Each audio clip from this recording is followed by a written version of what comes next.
du Kingdom, du Studio Series et du produit tiers, c'est ce qu'on va retrouver cette semaine dans l'actualité chargée de la semaine. Bienvenue sur TF Toybox, chaîne qui passe en revue les figurines Transformers et qui vous informe des nouveautés sur Facebook, Instagram et Twitter. Il y a eu quelques sorties cette semaine et pas mal d'annonces faites par Hasbro hier soir tout juste. On va les décortiquer en détail. N'oubliez pas de laisser un pouce positif avant de partir si cette vidéo vous plaît. Et on est parti avec les différentes nouveautés Kingdom. Hasbro a tenu un événement en ligne hier soir et a annoncé quelques nouveautés, notamment une nouvelle vague Core Class avec la figurine de Hot Rod. Hot Rod est toujours le personnage Autobot, mais dans une taille petite, taille Core Class de quelques centimètres. Très bien détaillé, très joli, avec ses flammes sur le torse en mode robot. Il aura le droit à une arme, une épée comme arme, à l'image du Commander Class Rodimus Prime Kingdom. On a droit également aux photos officielles du packaging. WFC-K43 est sa référence. Autobot Hot Rod se transforme en 8 étapes de conversion. Hasbro en a profité pour annoncer à nouveau officiellement la sortie de Shadow Panther, donc de la gamme Kingdom Vague 4 Deluxe qu'on trouve déjà pour info en France dans certains magasins. Une panthère noire, c'est un repeint de Kingdom Cheetor, avec une nouvelle tête mutante. C'est un agent double qui veut prendre la place de Cheetor pour infiltrer la base maximale. Pour info, Shadow Panther a déjà été passé en revue sur la chaîne. Je vous remets le lien en haut à droite ici de la vidéo si vous voulez le découvrir. Autre figurine officialisée, celle de Pipes, le repeint et modifié de Huffer, donc il devrait pas tarder à sortir également fin d'année, début d'année prochaine. Figurine Deluxe, un petit camion qui a des nouvelles armes et une nouvelle tête pour ressembler à Pipes Génération 1 dans le dessin animé. Ce ne sera pas le même personnage et la même tête, mais les mêmes modifications qu'on retrouve dans le pack Golden Disc Ranger, Road Ranger et Puffer, avec ici Puffer. Là aussi, si vous voulez le voir, vous pouvez cliquer sur le lien de la revue en haut à droite, ici dans la vidéo.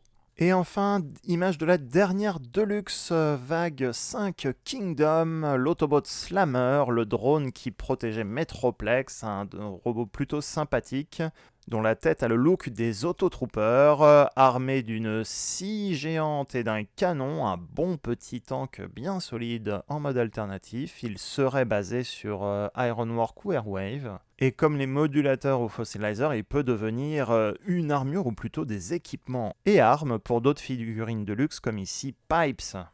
Petit easter egg, puisque Slammer est un drone de Metroplex et la version Génération 1 se transformait en tour pour Génération 1 Metroplex, eh bien il a le droit à un mode alternatif en tour et peut se connecter avec le Titan Metroplex qui est sorti en 2012.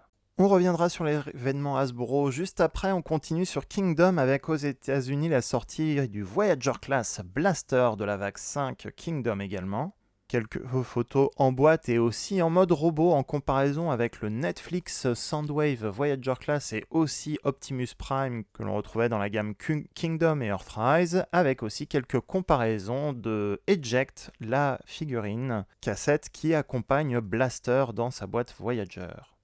Une fuite probablement de la gamme Legacy mais inspirée de Kingdom Waspinator, on aurait une photo d'un prototype de Kingdom ou Select Buzzsaw. Buzzsaw était un personnage qui se transformait en guêpe tout comme Waspinator en 1996, logique que ce soit donc à nouveau un repeint de la figurine Kingdom Waspinator. Tout comme en 1996. On était content de voir une des sorties en avance des deux premiers packs Kingdom, Road Ranger Puffer et Jackpot. Et bien en Asie, Terrorzor et Tigatron commencent à montrer le bout de leur nez également. On a des photos hors de l'emballage de Terrorzor, le produit fini. Terrorzor vient avec un Golden Disc puisque dans cette histoire de cette gamme, Terrorzor est le grand méchant. 22 étapes de conversion, on a des photos de l'arrière et de l'avant de la boîte. Et comme c'est une collection de 4 boîtes, on a également la quatrième figurine Mutantigatron qui commence à se montrer également. Mutantigatron est une version modifiée de Tigatron mais avec la tête de mutant tout comme Shadow Panther et comme on le voit sur cette image, les 4 boîtes Golden Disc forment ensemble le dessin du Golden Disc. On fera un épisode spécial sur cette gamme. Quand Tigatron sortira en France, Mutant Tigatron sortira en France en janvier normalement. Sachez qu'au moment de cette diffusion de la vidéo, Tigatron est encore en précommande sur Amazon et Jackpot est encore en stock chez Magnatoys. Les liens seront en description de la vidéo.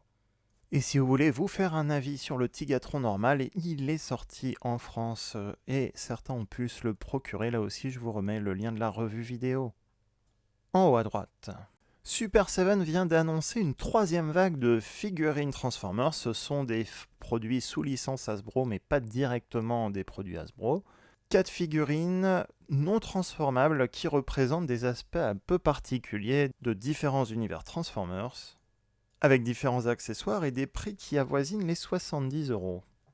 On retrouvera d'abord Alligator Optimus Prime, qui représente Optimus Prime dans un épisode Génération 1 de la saison 2 qui a été déconstruit et reconstruit par les Constructicons. Il vient avec des accessoires, ça se passait dans les rues de New York, donc il y a un petit taxi jaune en accessoire. La figurine a quelques articulations. Optimus ayant été déconstruit pour être reconstruit en alligator, les pièces restantes étaient accrochées pour son bras avec son blaster à une tour de contrôle et la tête restait libre dans l'épisode, donc ce sont 2 accessoires supplémentaires fournis dans cette belle boîte Alligaticon, le nom exact de cette version d'Optimus, et cette boîte a aussi cette surboîte avec ce bel artwork d'Alligator. Deuxième figurine de la gamme, le Junkion Wreck-Car qu'on retrouve dans le film 1986. Vous le connaissez peut-être, on l'a en tout cas passé en revue pour sa figurine Studio Series 1986 cette année.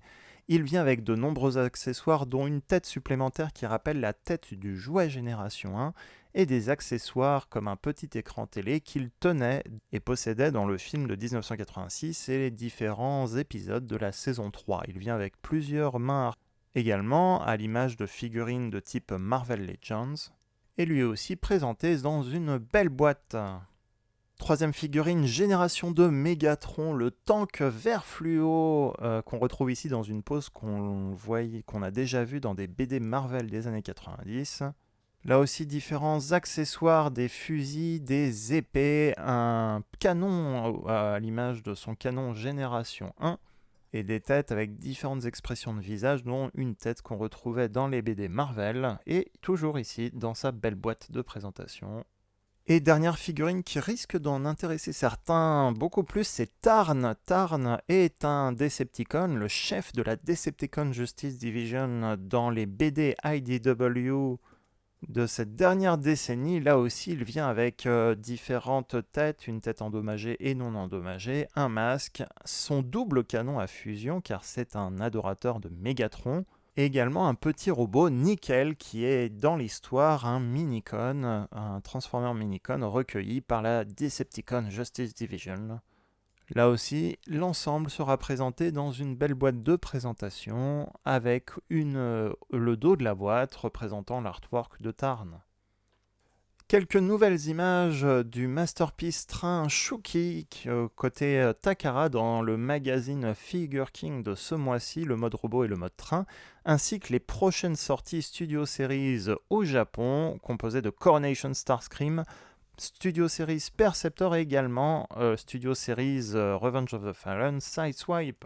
Takara a également posté des images officielles sur son compte Twitter de Premium Finish Optimus Prime, la deuxième vague Studio Series. Ici, Optimus Prime du film Bumblebee, donc avec de la nouvelle peinture.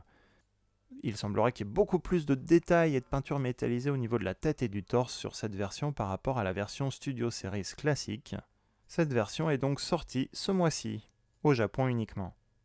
Retour sur l'événement en ligne organisé par Hasbro et quelques sites web et influenceurs américains, avec ici les concept art présentés de la première vague Studio Series Bumblebee de l'année prochaine, Ratchet, les différents concepts d'ambulance Ratchet, mode alternatif de Ratchet, présentés ici.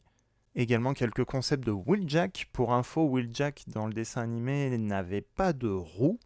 Et à l'équipe Hasbro, l'équipe de designers, a expliqué qu'ils sont partis sur un véhicule à roues car ils se sont inspirés du mode terrestre, un mélange du mode terrestre et le mode cybertronien de Wheeljack dans le jeu vidéo War for Cybertron, Fall of Cybertron, qui lui avait visiblement des roues. On a droit également au concept art de Brawn. Brawn ici, un petit véhicule donc bien solide, bien costaud et bien rond.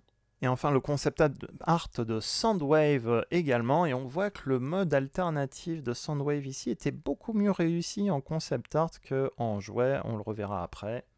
Enfin concept art du core class Shockwave qui est très inspiré de son mode de tank Transformers Prime également, mélangé avec la version Dark of the Moon. Hasbro en a profité pour présenter une réelle exclue, une nouvelle figurine de luxe de la vague 2 Studio Series qui sera Arcee du film Bumblebee Movie. Arcee est vu dans la scène d'ouverture en mode robot uniquement, et pour son mode alternatif, ils ont mélangé les couleurs et le style de Génération Arcee avec le mode alternatif d'une moto qu'on retrouvera souvent dans Transformers Prime, mais même dans le film Transformers, le premier film Transformers. Sachez qu'Arcee avait été envisagé comme personnage principal et ayant un mode moto alternatif. Enlevée du premier film, elle sera finalement intégrée dans le film Revenge of the Fallen avec les deux autres motos Elita One et Chromia. Hasbro en a profité pour montrer les premières images du prototype d'Arcee pour une fois avant qu'il y ait des fuites sur des vidéos YouTube sur internet. Et elle a l'air plutôt bien réussie cette Arcee, limite même mieux que Earthrise Arcee, c'est pour dire. Et pour finir, on a la diffusion d'images officielles des figurines Bumblebee Movie. Alors on avait eu droit à un petit post sur Instagram il y a un mois, là on a vraiment les images des photos produits finalisées, d'ici de l'Autobot Ratchet, notre chère ambulance dans l'équipe Autobot, avec ici son mode alternatif cybertronien, et un bon pistolet. Ratchet a également droit à un fond, une nouvelle photo par rapport au Studio Series Bumblebee Movie, c'est plutôt chouette, numéro 82 donc. On a des photos également de Wheeljack mode cybertronien, en gros tous les concept art qui ont été montrés, on a eu droit aux photos officielles des figurines par la suite. Là aussi, je trouve que la figurine de Wheeljack est plutôt bien réussie. Toute la vague a l'air plutôt bien réussie dans son ensemble. Le mode robot et le mode alternatif sont très chouettes pour Wheeljack, même si oui, il a des roues et en fait, c'est pas grave. C'est tout. Tant que le véhicule est bien réussi dans l'univers Bumblebee Movie, c'est plutôt bien. Ça n'empêchera pas Hasbro de faire plus tard un mode cybertronien Earthrise ou Kingdom de Wheeljack comme ils ont fait avec Bumblebee. Brawn est une très bonne surprise aussi, il a un très beau look et il a aussi une foreuse en armes et un très gros canon.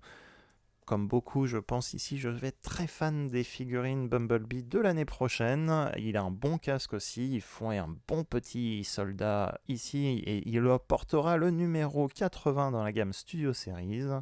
Et on a droit à Soundwave, meilleure et pire figurine en même temps. Le mode robot est nickel et il a le droit aussi à un compartiment pour stocker Ravage. Les concepteurs d'ailleurs ont confirmé qu'ils avaient besoin, ils voulaient absolument, ils ont mis la priorité sur le mode robot et le fait qu'ils devaient avoir une cavité pour stocker Ravage. Donc on a eu le mode alternatif que l'on va voir maintenant et qui est censé être un vaisseau Overcraft flottant mais qui n'est pas super réussi. C'est une plaque bleue. Hein. Sachez que le faux torse que l'on voit au-dessus est censé représenter la vitre du mode véhicule. Et si on compare avec le concept art de tout à l'heure, on voit que l'exécution n'a pas été exactement la même. Soundwave aura droit au numéro 83 et a le même fond que les figurines 2021 de Bumblebee Movie. Et on a droit également à des photos officielles de Ravage, le petit cube, la cassette Ravage. En mode alternatif, il est mieux qu'en mode cube, bien sûr. Il se transforme en 11 étapes de conversion. Il est présenté ici dans les nouveaux packaging Core Class Studio Series, petite boîte carrée, visiblement avec pas de plastique à l'intérieur. Et ici le Core Class Shockwave en mode alternatif en tant qui est super bien réussi. Le seul défaut en fait que je lui trouve, c'est que c'est pas un Voyager Class, car il est très bien, très chouette et très joli. Ici également avec son packaging Bumblebee Movie, 13 étapes de conversion. Il semblerait que ces Core Class n'aient pas de numérotation comme les figurines Deluxe Voyager ou Leader Class. Enfin, sorti cette semaine chez Mania Toys, on a l'arrivée de Heartfire et de son Target Masters, et également un stock de Studio Series Scourge pour ceux qui ne l'auraient pas eu, vu qu'il était plutôt dur à trouver en France en tout cas. Si vous voulez revoir la revue de Scourge Studio Series, je vous remets le lien en haut à droite. Heartfire sera pour plus tard. Et si vous voyez d'autres nouveautés près de chez vous, n'hésitez pas à les ajouter en commentaire pour ceux qui cherchent leur cadeau de Noël. Les news de la semaine, c'est terminé, j'espère qu'elles vous ont plu. Comme d'habitude, n'oubliez pas de laisser un pouce positif avant de partir. Si vous êtes nouveau, que vous voulez voir d'autres vidéos, n'oubliez pas de vous abonner à la chaîne, ça aide beaucoup pour la visibilité et ça fait toujours plaisir. Et n'oubliez pas aussi de suivre les comptes Instagram, Facebook et Twitter. Sachez qu'en ce moment, il y a même un calendrier de l'Avent avec des bots, donc n'hésitez pas à voir les différentes vidéos et photos sur les différents comptes. Sur ce, à très bientôt pour une prochaine vidéo.